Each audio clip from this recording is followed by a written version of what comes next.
In this video, Michael Freytag, expert front-end developer and lead experience engineer, and I are going to walk through a front-end developer's career path from absolute zero knowledge to senior front-end dev. I will break down the different career sections into chapters that you can find in the video description, so feel free to jump to the current level of your career to get the most out of this video. I hope you enjoy. Let's go. All right, to get this thing started, Michael, if you'd be kind enough to kind of walk us through your career so we can all kind of understand how you got to where you are right now. Yeah. So I originally started out actually as a graphic designer. What got me into graphic design was web development itself. Growing up, I would play with like Netscape Composer from the whole Netscape Navigator suite, if anyone remembers that. And so I eventually went through a design program, and even in my early career as a designer, I was still really focused on a lot of like UI, UX, and would even then kind of help from a front-end development standpoint. Because even in graphic design school, you still learn a little bit of, CSS, HTML, which I was already kind of very well aware of at that point. But in my early careers as a designer at NanoNation in Lincoln, Nebraska, like I said, I would kind of really progress in that front-end development side of web development and even some PC development as well. And I eventually kind of moved away from Nebraska and got still was with NanoNation remotely. And then I eventually kind of moved on into a new career with Comcast. So now I'm a lead UX engineer there. Interesting. So we'll get into the questions second, but I'm curious, do you still do any kind of like front-end web dev? Are you playing with CSS or styling or anything, or is it more preparing the UI and UX for the users?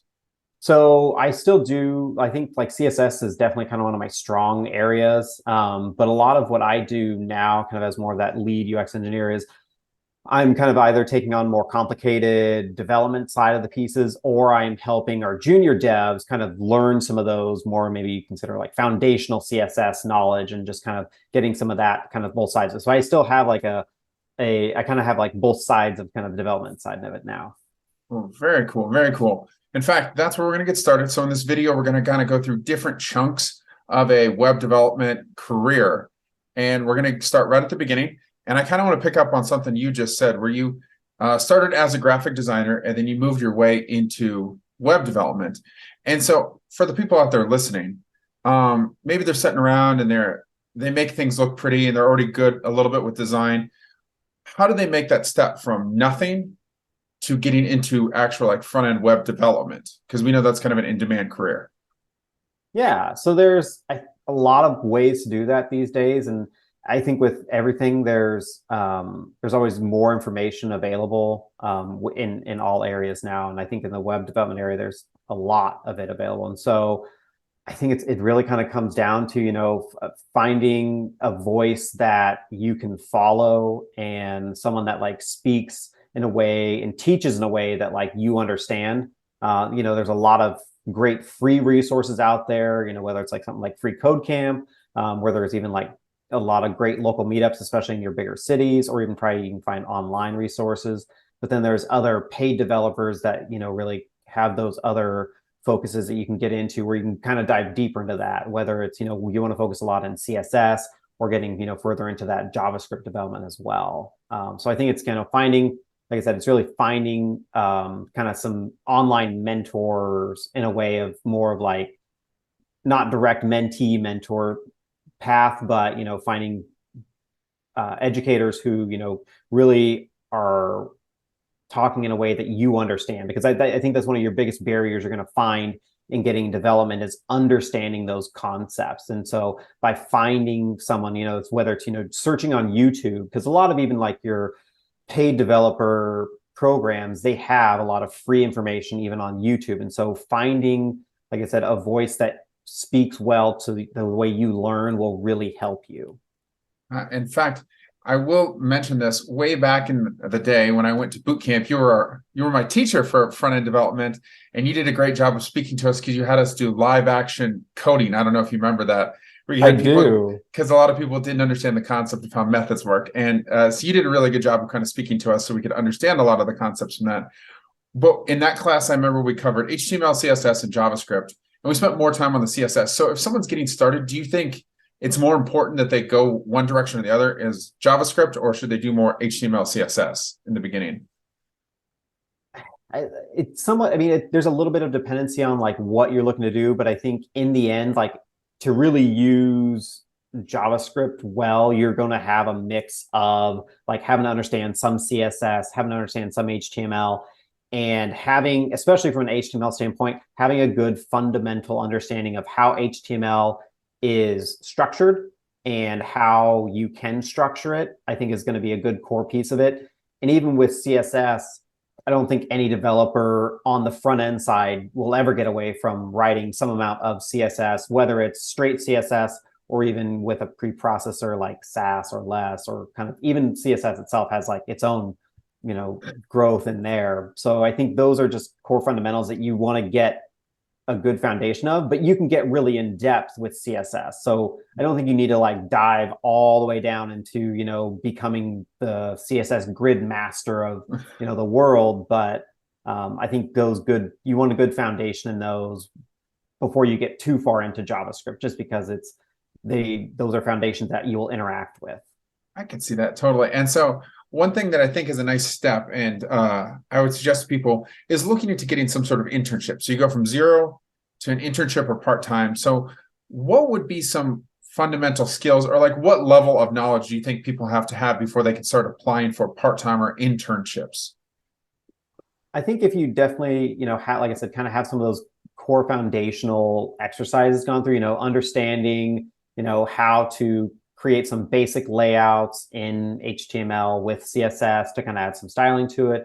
And then I think being able to probably have some basic JavaScript manipulation, like showing basic fundamentals of understanding of, like variables in JavaScript, and understanding how to write functions.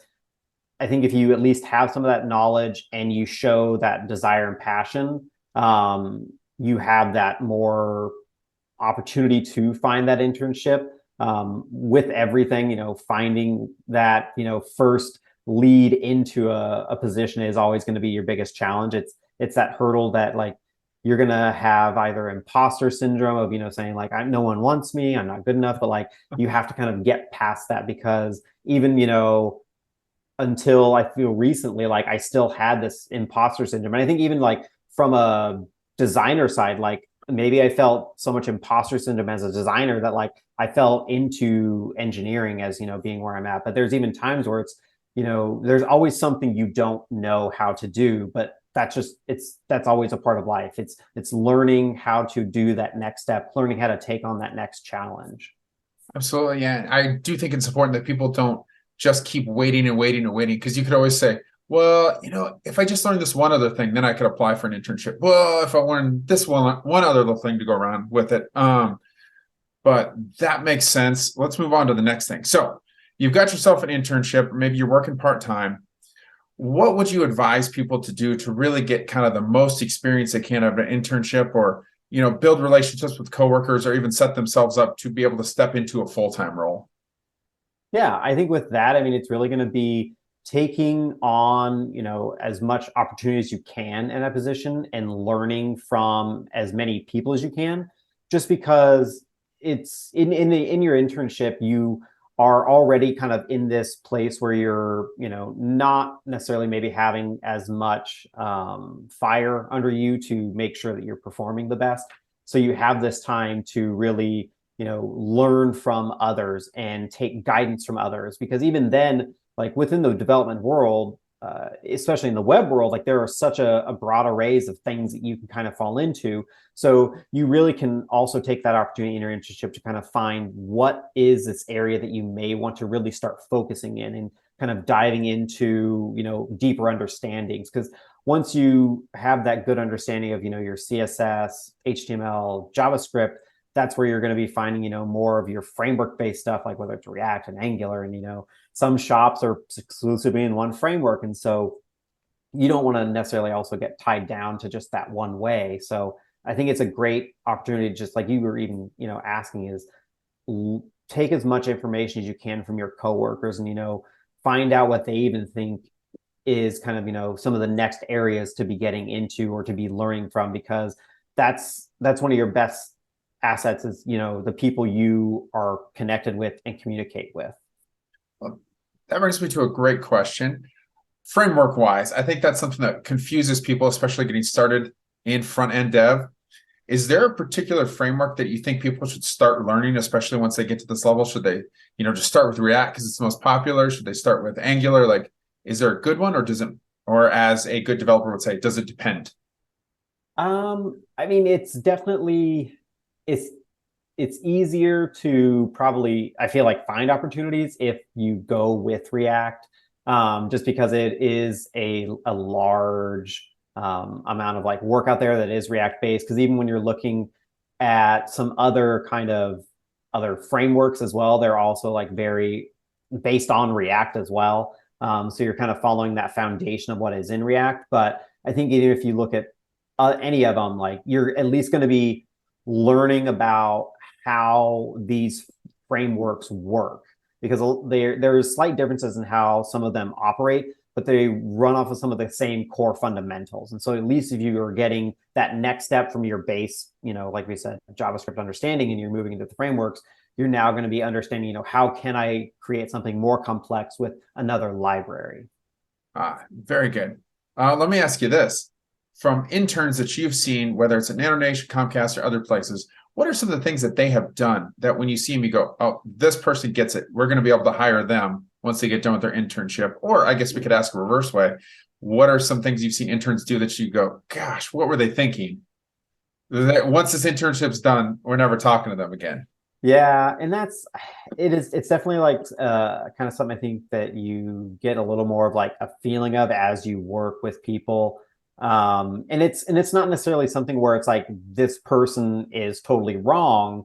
It may just be they're not as far along in the path as they, maybe need to be. And it's something too where you have some people that get ahead a little quicker because they're either spending more time learning on their off time, not on the job. They're spending, they're just maybe even grasping these concepts even quicker just because, they learn in a different way.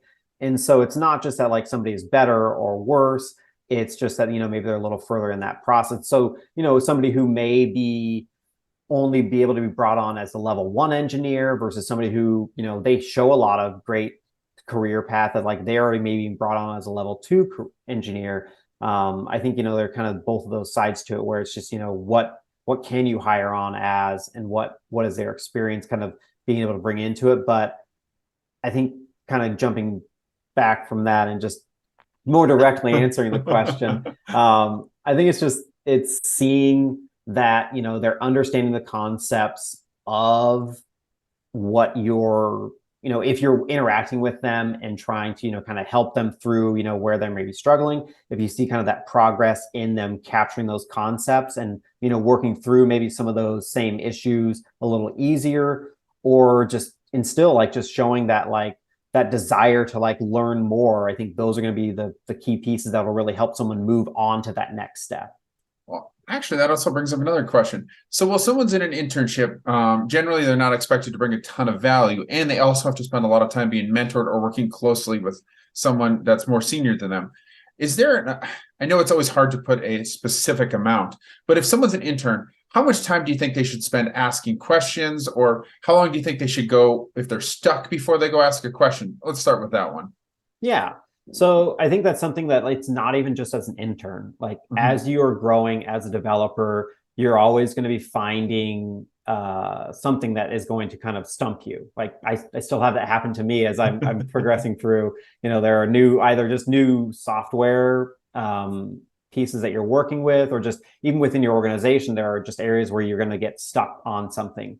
And so it's always worth that little bit of time Googling it around, spending me a couple hours like looking for something. But I think after that, I mean, then it's a good point to probably, at least reach out to, one of your fellow developers. I think as you are also like getting experience, you can kind of learn a little more at which point, like, is this something that I'm close to figuring out? Or is this something that like I don't feel I'm anywhere near this. I need to get at least a lead from someone, because when you ask someone a question, you're not always asking them to do it for you. You're asking them for help to kind of help you learn or guide you into that solution. Absolutely. And I'm glad you pointed out the fact that you need to do a little bit of your own footwork before you go ask questions, because I've talked to a lot of people who get annoyed when an intern or a newer developer right off the bat goes, how do I do this? How do I do this? And you go, well, can you just take a little bit of time to look through the code first? So that one's good. And you also mentioned that sometimes people spend a little bit of time outside of work studying, which is one thing I found interesting when I moved to this career, is a lot of people not only work full time, but in their off time spend time studying, right? So how much, I know it's hard to put a number again on this, but how much do you think people should spend studying outside of work, especially at the internship level? I think maybe more at the internship level.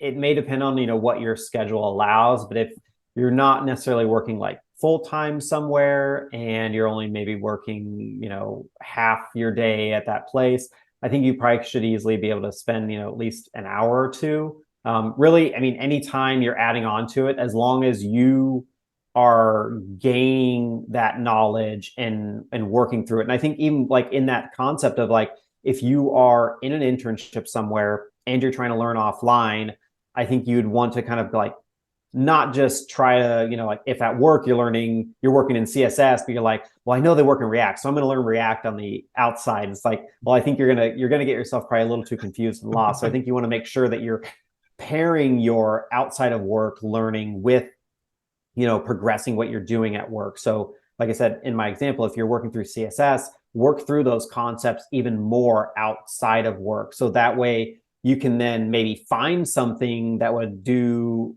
a certain setup better. And you can bring that to your coworkers and say, hey, check out this thing that I found or that I made. And they can, give you their response and say, like, hey, like, that's great. Like, we can look at implementing that. Or, hey, here's a reason why we do it differently. So like, here's just some things that like are little gotchas you might not catch in some of your just basic learning as well. Super cool. That's actually a really good tip. I like that. Before we take the next step to full-time position, I know one thing that I worked on a whole bunch, especially when I was right at this level, looking for my first full-time job, was kind of a portfolio page or something online that you could put out there. Is that still a thing people do? Do people make, especially for front-end dev, do you make a portfolio page and then you show it off and you put it on your resume, or is that not a thing anymore?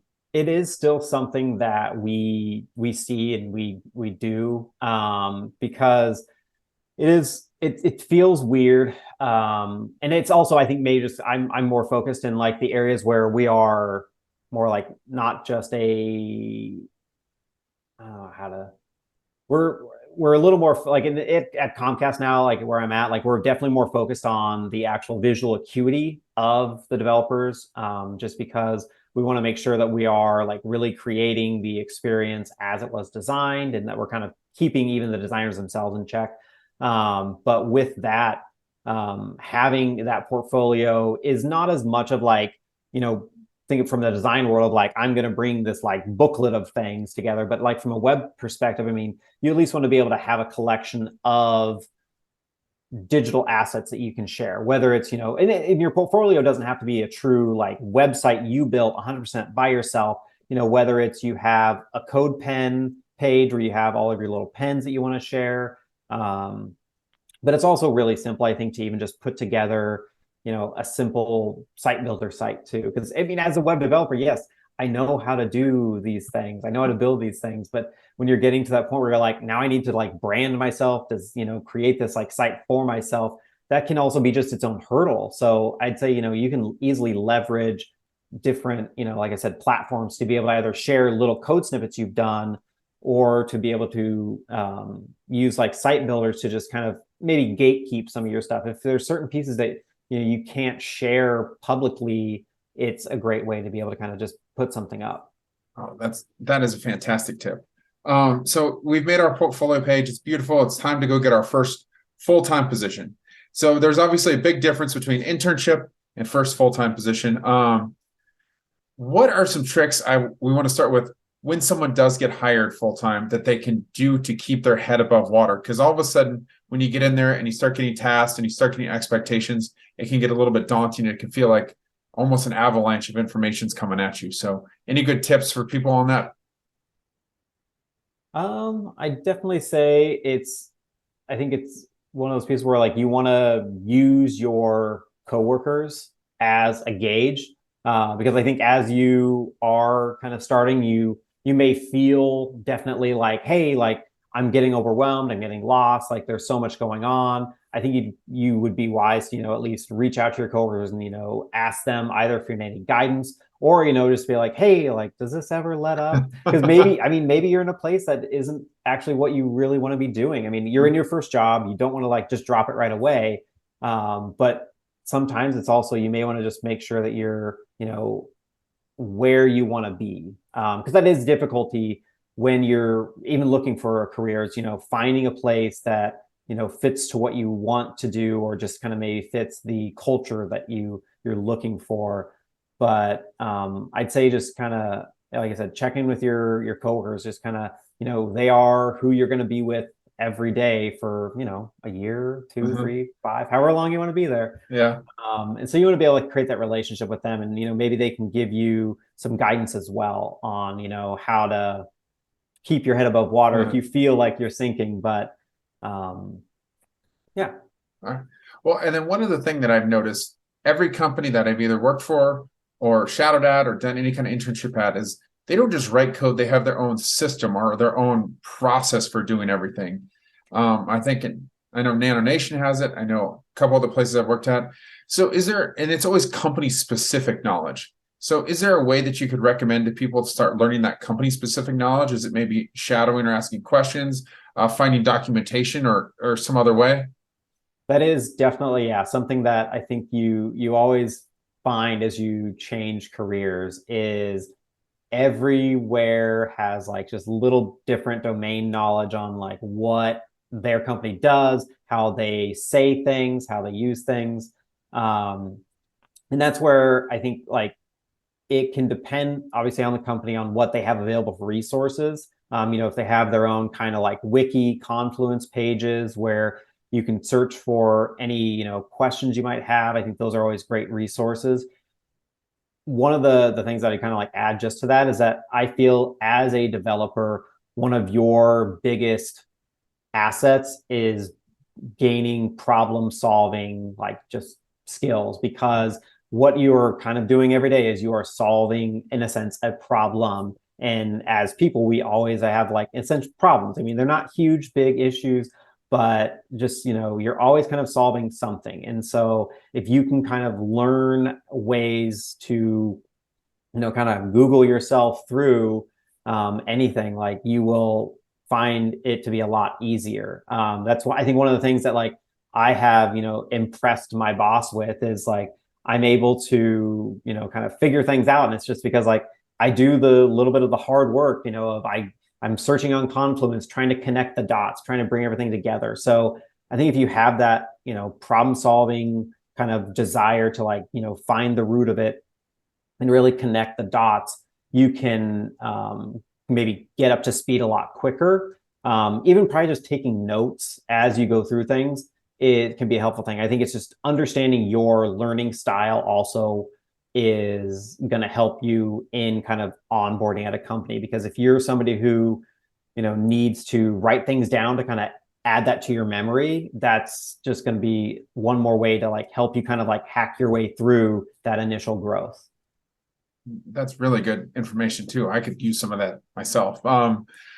So when someone's starting out and they're onboarding with a new company, first full-time position, what do you think are some good goals that they should have in their head?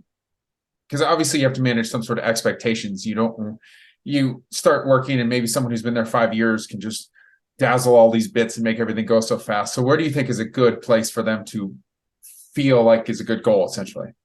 Yeah, so I think in your first year, because it's definitely difficult to probably just, have a great like just big career path planned out. I know that's always been, a little bit of a challenge for me, is really, planning out where do I want to go, because you maybe not know as easily what you're going to be wanting to do in the next few years. And so I think when you're looking at kind of setting that just your initial year growth, I think it's something, one, it'd be just kind of working with your manager to understand, what their expectations are of you. And two, just kind of checking your own kind of just personal like guidance on like where do you feel you want to be, because if you can set your goal to not just something that's really obtainable, but that's just a little bit out of reach, you're going to help yourself be able to grow more. So in your first year, if you're maybe let's say starting in React, like you've done a few tutorials, you've had, done a course on it, you have an understanding of it. But if you want to be able to get to a point where you can start working in somebody else's code or working in any code base, finding that marker that helps you understand that like you have made it to that next level. I think that's how you really want to know how you're setting your goals, is where you can feel you're at that next level and your manager would say, yes, you are at this next level. Okay. And then to follow up on that, are there any stories you have or any times you've seen developers kind of step into this role, be onboarded for their first job, and it just doesn't work out very well? I don't know that I've directly seen it too much. I think that's where, in some regards, like if you have a good hiring process, your company will not be finding too many people that just don't fit into it. I think there's differences on maybe like where we're getting it with like they're not fitting into it, because I think with some of the onboarding stuff, like it's either we're talking about something where somebody just maybe isn't a fit for the company because of maybe how they work. Maybe they're a very siloed person and the company wants to be very integrated and kind of very like paired programming. So there can be differences there. But I feel like if it's really just something that is a learning thing, it's just they need to, understand stuff better. It's more maybe in the company's part of it to figure out how they can make sure their employees are either onboarded better to understand the process and have the right materials to onboard. Because I think that's always a challenge with getting onboarded into a new company, whether it's your first job or you're moving jobs. That onboarding process is such a key piece to that successful start and the desire to kind of stay at the company. All right. And so here's the last one on this section of the career. At this point, so you've been onboarded, you've been working there just a little bit. What are some of your technical skills that you should be expected to have at this point in time? I think at this point in time, I mean, like I said, you should be able to, already. I mean, I don't know. I feel like if you're getting into a job these days, like you're working in a React probably, or Vue or Svelte, like you're working very framework based. So I think you would be, already working in a foundational aspect of like, I can create React components, I can create Svelte components. I think at this point, you had that good understanding of at least one framework, JavaScript framework to work in. I think would be a good key piece of it. Perfect. So let's step forward. Now we're going to get to maybe a year or two of experience, been working in the industry for a little bit. And now we're going to kind of talk about some questions there. And so the first one I'm going to start with, okay, what kind of roles, now that you're maybe a year or two in, I know your role is going to change from before where you're asking a lot of questions, you're going to have a lot of mentorship. At this point, where should that role be? Should you be starting to lead projects? Should you still be mentored, or should it somewhere in between that? Yeah. And so I think this is something where it is going to be very maybe dependent on the company you're at, the size of the company you're at, or just like your organization, like the part of the org that you're even within can really define, what your role looks like. And even from that aspect, it's what you want your role to look like, because you're guiding your career. You're making choices on what you want to be able to do. You can probably be like running some parts of projects a little more yourself, in being less micromanaged, maybe, as we would say. And so you would be kind of sharing your knowledge maybe with some other junior developers as they're brought in. So I think there's a lot of I don't know, it's a little murky on like what it really is, because there are so many pieces to it. Because I think in your first year or two after, you're going to be really getting a core understanding of like what you are liking, what you're wanting to do, where you're wanting to take that. So like if you are wanting, become of a more big React developer, you're going to be working towards those goals of I want to, lead a team. And so you will be taking on a little more of those responsibilities of, like I want to gain this domain knowledge where I can really like show what I want to become. Or you're showing more of like, I really like teaching people and, being kind of a lead mentor. So you can really kind of like guide your path into that area too. So I don't know, it's kind of definitely like it's where you want to take it. Because I feel like in your first couple of years, you're at least, you have your understanding of like where you are, and you're really going to be kind of figuring out like, where do I want to take this in my next steps? Oh, I think that's phenomenal. And at this point, I completely agree with you. There's so many different directions you can go. Because have you seen people at this point step away from front end dev and work more towards UI UX? Or is it always something that kind of goes hand in hand? So I think at this point, I mean, you're probably going to be moving more into like either more like not like necessarily just back-end development, but either more like core functional development work, or you would be staying more on kind of that UX side, the UI side of the work. I mean, it depends on like where you're really wanting to gain some more of that knowledge, because that's where you can dive more into just more, because I don't know, it's I'm rambling here.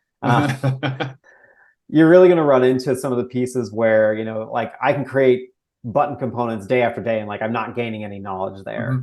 So it's finding that next area that you want to move into. But I think when we see some people grow, they're just kind of wanting to like take those next steps, and really it's kind of expanding the knowledge past probably UI, and you're looking more at the just really it's kind of diving in deeper into more advanced JavaScript. I think is really where you're going more into. It's understanding more functional based work, and like how functions can work together, and creating more advanced concepts there.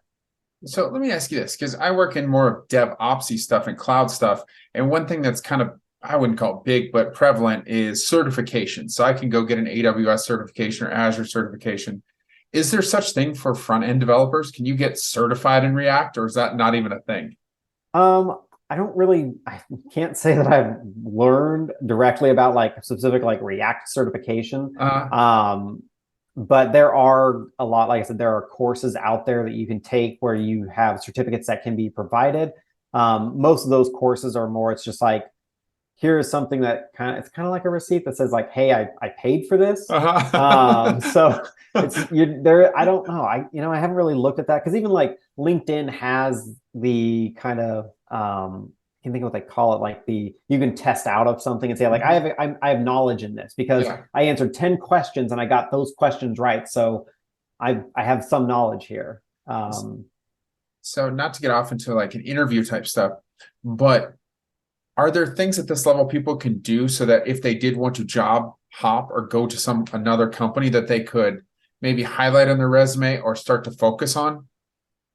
Yeah, I mean, I think at that point, like you're obviously with any kind of like time, you're really like, unless a recruiter's coming directly at you and saying like, hey, I got a job for you, which even in that same point, like there's certain pieces of this that you'll want to take, but you're always kind of like looking at when you're looking at what I want to do next, or just kind of like, it's one of the things where like, I think as someone who's trying to like grow and not feel complacent, like you have to be a little introspective, like thinking about like, what do I like about what do I do? What else do I want to do different? So it's like when you're looking at these careers out there and kind of the idea of like, in my next steps, it's, seeing like, what does that job description have on it? And, what do I have up there? Because that's where you want to like highlight those pieces in your resume of like, oh, like if I'm looking to go somewhere where they're like really big into React, I want to put in like, I'm good at React. And if like they're into testing, like, which is a whole nother realm of like JavaScript, kind of like not everyone gets into, but like testing's a big thing, or TypeScript.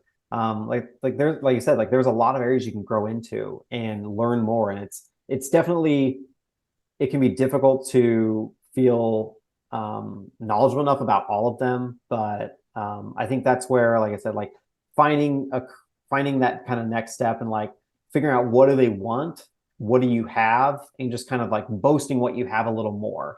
Whatever you like, everywhere's gonna want JavaScript experience as a developer. And I mean, the expectation that HTML, some amount of CSS. But if you're really good at CSS, touted off. Like people like love that because for some reason a lot of JavaScript developers also hate hate CSS. So if you're really good at it, let people know.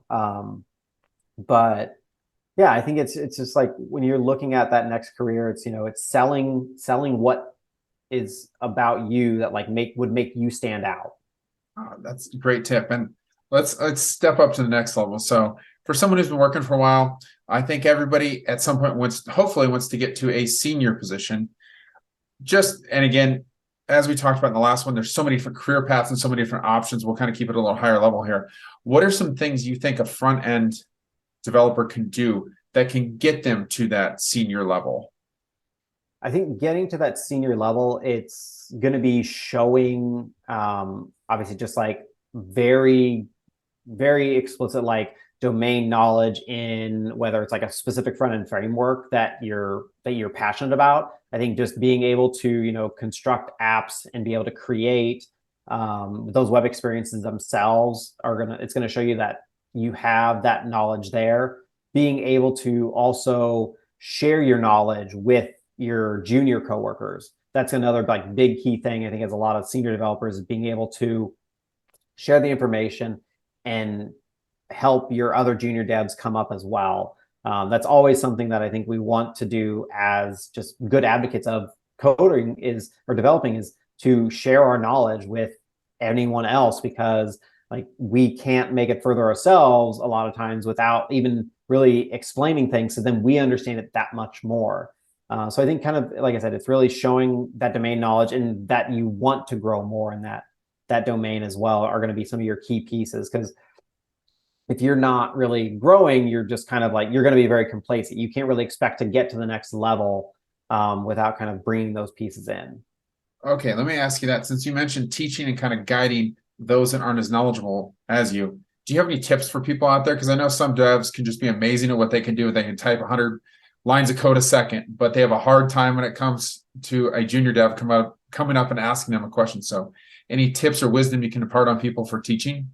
Yeah, I think with teaching, it's one of those things where patience it's always going to be key, just because not everyone grasps concepts the same way or as quickly. So patience is going to be the biggest tip there. Outside of that, it's even just taking it to the next step of if you maybe help someone work through something multiple times, try to think of how to present it in a different way. Again, just because maybe they're not grasping it, or instead of maybe presenting it again, ask them to explain through something and, try to help guide them into understanding it as opposed to showing. Because it is one of those things where there are times when you're helping junior devs where it's really easy to fall into put your cursor here, type this, type that. And they didn't gain the knowledge because they were just the fingers on the keyboard and they had no reason to like memorize what they were doing or why they were doing it. So I think if you're able to impart that knowledge on why you're making these choices or share even more like kind of like blog posts, that's one of those things that I'll do a lot of times when I'm working through something with a developer. And I'm like we were recently working through something with someone on use effects and explaining, why they happen, what they cause in the code itself to actually happen. Finding links that can share the information on why they should understand it better is always going to, I think, help. Now it's upon them to actually take that link and ingest that knowledge. But if you're at least providing information, then you're at least doing kind of your diligence of like helping them become better. That's awesome. That is a great tip. All right, so we'll kind of finish up here. We've gone through from 0 all the way to senior dev. So are there any final tips, sage words of wisdom, or any advice that you can give to people that we haven't already included in this? I don't know if there's like any extra tips, but I think one of the key things that like we always want to do is just keep learning, because the web is a growing platform. I mean, from where it was when I started playing with the web at, when I was 13, it's changed, and there's so much more. Like I feel like I'm not even as good of a CSS developer as I once was, just because there are so many more pieces coming out, making it a more versatile way to be able to style and be able to create pieces And I think like it's just finding good resources that you can consistently go to and get knowledge from to where you can grow as a developer. Because if you stop growing, you're going to stop being, in a sense, relevant with your knowledge. And so I think you want to keep that up. Awesome. Well, thank you for the fantastic information. And thanks for taking the time to talk to us today. You're welcome. Thanks for having me. This has been awesome.